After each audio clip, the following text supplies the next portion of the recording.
All right, there may be bipartisan support in Congress for the China currency bill, but many corporations oppose it. The U.S.-China Business Council, which represents 220 companies that export to China or do business there, says the bill is counterproductive and will hurt American manufacturers and farmers. The council, along with many other U.S. trade groups, signed a letter to House leaders arguing that the bill could lead China to retaliate against U.S. exports. So we are glad to have with us John Frisbie. He's the president of the U.S.-China Business Council. John, great to have you here with us. John, so talk to us about why you think this is going to be counterproductive, it's going to hurt American manufacturers and farmers, and be specific, because we hear so many generalities on this issue. Be specific. How's it going to hurt them? I'd be happy to, Carol. First of all, the U.S.-China Business Council, I think, shares the same goal as everybody on this issue. We would like to see China's exchange rate better reflect the market influences from trade flows. But we just think this legislation is the wrong way to get there for several reasons. First of all, at the heart of this legislation is that someone has to do a guesstimate of what the true exchange rate should be. And those kinds of estimates are very subjective. Depends on the assumptions that are made, and 10 different economists will give you 10 different answers. At best, only 9 of them will be wrong.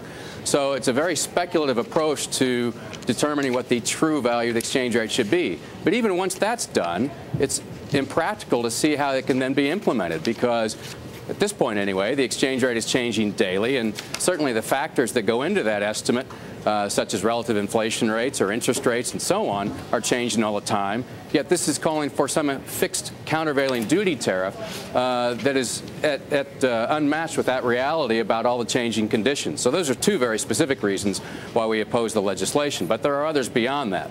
Hey, John, what do you think the chances are that this actually goes through? I mean, we were talking to Jeff Palmer earlier. He's a global equity strategist from UBS, and he says this is basically the politicians making a big show here because the elections are coming up, and maybe trying to pressure China into some action, but that he doesn't actually think we'll get all the way there to the passage of this and the actual implementation of the things in this bill.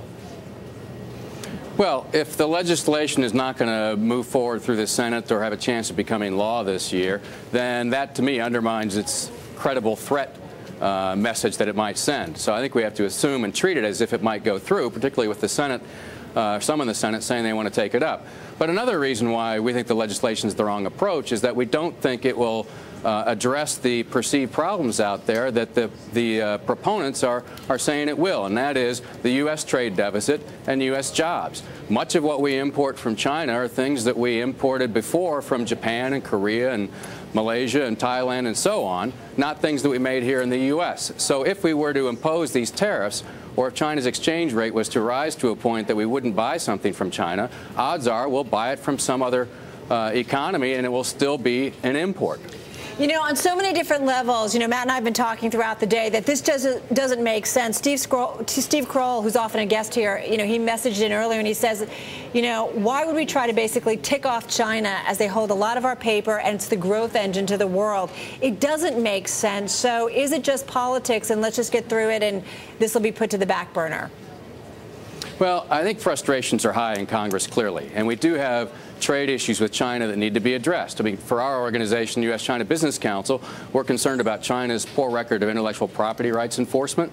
We're concerned about market access barriers, particularly for the services sectors.